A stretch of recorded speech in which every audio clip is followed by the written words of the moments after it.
எல்லோருக்கும் வணக்கம். Welcome to ஃபுட்மா சமையல். இன்றைக்கி ஃபுட்மா சமையலில் என்ன சமையல்னா ஹவு டு மேக் நாட்டுக்கோழி கறி குழம்பு ரெசிபி இன் தமிழ்.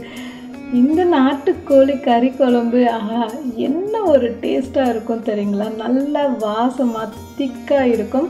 சாதத்துக்கு, இட்லி, தோசை, சப்பாத்தி இப்படி எல்லாத்துக்குமே செம்மையாக இருக்கும். கம்மிங் சண்டே ட்ரை பண்ணி பாருங்கள்.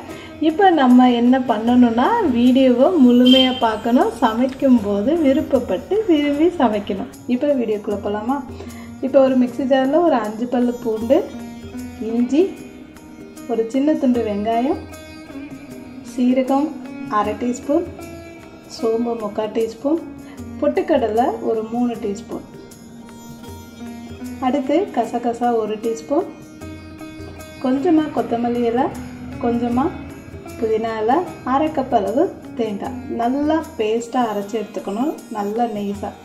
அடுத்து ஒரு குக்கர் எடுத்துக்கோங்க. 1/4 கப் அளவு எண்ணெய் சூடானதுக்கப்புறம் சோம்பு நல்லா பொரியட்டும்.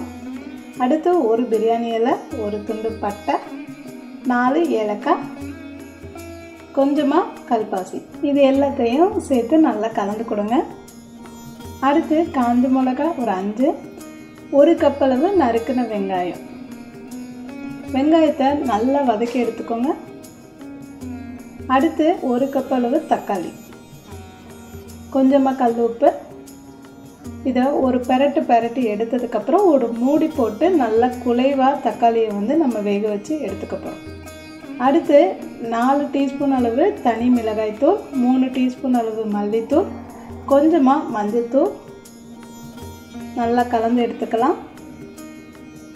அடுத்து அரைச்சி வச்ச இந்த தேங்காய் பேஸ்ட்டை சேர்த்துட்டு மிதமான தீயில பச்சை வாடை போகிற அளவுக்கு எல்லாத்தையும் சேர்த்து நல்லா கலந்து எடுத்துக்கலாம்.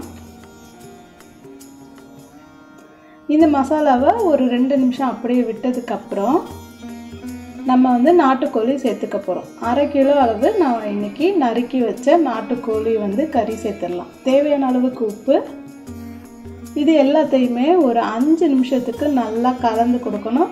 அப்பப்போ இந்த மாதிரி கலந்து கொடுக்கணும். கண்டிப்பாக ஒரு 5-6 நிமிஷத்துக்கு நல்லா கலந்து கொடுங்க. அடுத்து கொஞ்சமாக கரம் மசாலா தூள், ஒரு கைப்பிடி அளவு கருவேப்பிலை, தண்ணி ஒரு 300 ml அளவு ஊற்றிருக்கேன். நல்லா கலந்து எடுத்ததுக்கப்புறம் ஒரு சின்ன துண்டு புளி, பாருங்கள், ஒரு சின்ன நெல்லிக்காய் சைஸு புளியை கரைச்சி சேர்த்துக்கோங்க.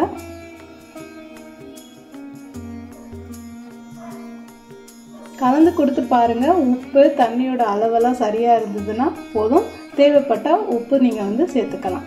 குக்கரை மூடிட்டு ஒரு 5 விசில் வச்சு எடுத்துக்கோங்க. கோழி ரொம்ப பெரிய கோழியாக இருந்தால் விசில் பார்த்து வச்சுக்கோங்க. நான் இன்னைக்கு 5 விசில் தான் வச்சு எடுத்திருக்கேன். அவ்வளோதான், நம்மளோட நாட்டுக்கோழி குழம்பு நல்ல செம்ம டேஸ்ட்டில் ரெடி பண்ணியாச்சு.